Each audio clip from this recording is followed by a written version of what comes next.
বৈশাখ উদযাপনের শেষ সময়ের প্রস্তুতি চলছে কুমিল্লা বিজয়পুর রুদ্রপাল মৃৎশিল্প কেন্দ্রে। গত 15 দিন ধরে এখানে একদিকে মাটির পণ্য তৈরি হচ্ছে, অন্যদিকে চলে যাচ্ছে দেশের বিভিন্ন এলাকায়। শিল্পীরা জানান এখান থেকে পণ্য যাচ্ছে বিদেশেও। কাজী ইনামুল হকের তথ্য ছবিতে প্রতিবেদন।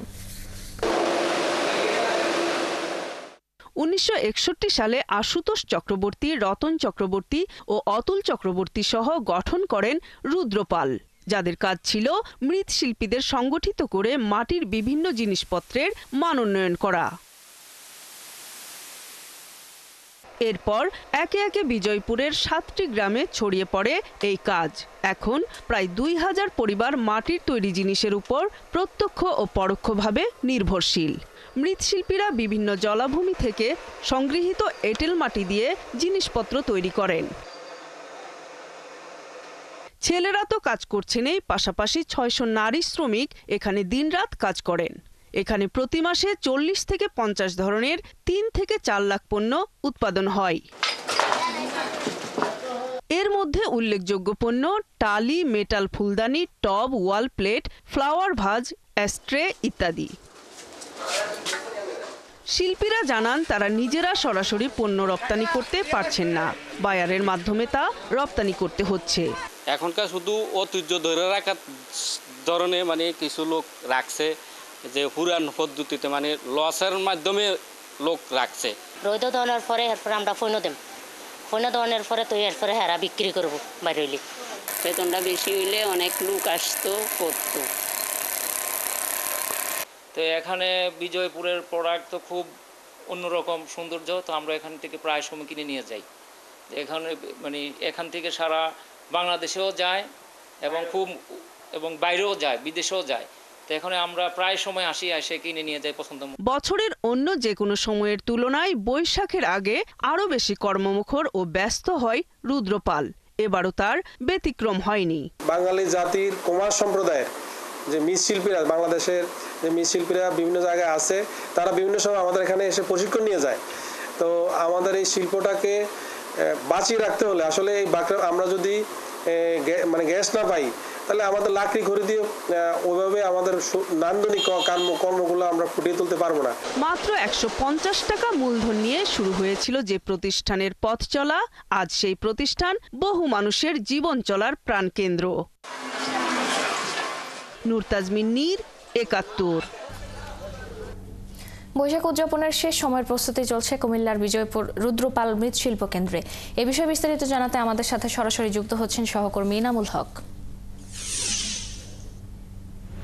এনামুল, কি অবস্থা দেখছেন সেখানে? এই শিল্প নিয়ে কি বলছেন কারিগররা এবং সরকারি সহযোগিতা কতটুকু পাচ্ছেন তারা?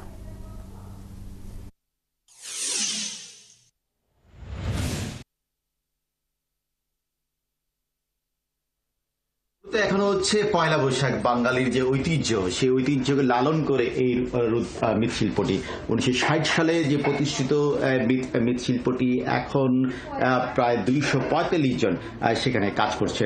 কিন্তু সবচেয়ে বড় বিষয় হচ্ছে 2017 সাল থেকে এই মৃৎশিল্পের কিন্তু গ্যাসে আধুনিকতার ছোঁয়া, যে আগে যে পুরানো হতো সেটি কিন্তু এখন 2017 সাল থেকে কিন্তু গ্যাসে কিন্তু পাচ্ছে না। শিল্পের অভাবে এবং গ্যাস না থাকার অভাবে অনেকগুলো কিন্তু পণ্যগুলো সে নষ্ট করছে। গ্যাস থাকার ফলে আগের যেভাবে আগের যে 60 সাল থেকে যেভাবে পুরনো হতো সেভাবে কিন্তু এখন কিন্তু সেই পুরনো হচ্ছে। 2017 সাল পর থেকে গ্যাস যখন একেবারে বন্ধ হয়ে যায়, তখন এই রুদ্রপাল শিল্পের কারণে কিন্তু আপনি দেখছেন যে গ্যাসের অভাবে কিন্তু শুধুমাত্র আগের পদ্ধতি করার কারণে ভিতরে অংশটি কালো হয়ে যায় এবং অনেক পণ্য তাদের নষ্ট হয়। তারপরেও কিন্তু বন্ধ নেই এই রুদ্রপাল শিল্পের এই মৃৎশিল্পটি।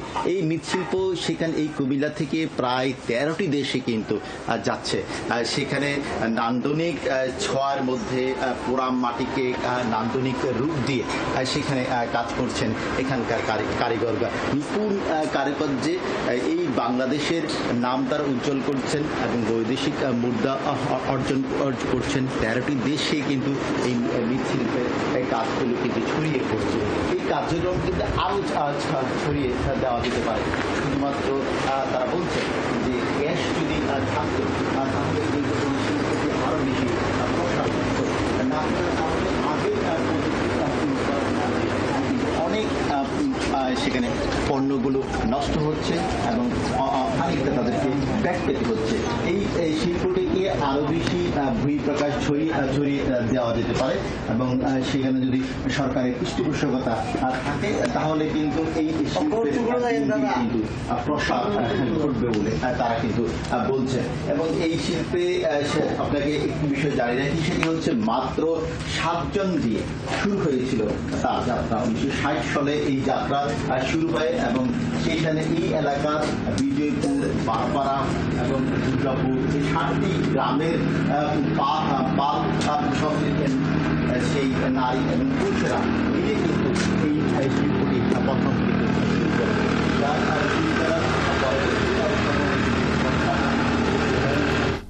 ধন্যবাদ ইনামুল আমাদের সঙ্গে যুক্ত হওয়ার জন্য। দর্শক, কুমিল্লার বিজয়পুর রুদ্রপাল মৃৎশিল্প কেন্দ্র থেকে যুক্ত হয়েছিলেন সহকর্মী এনামুল হক।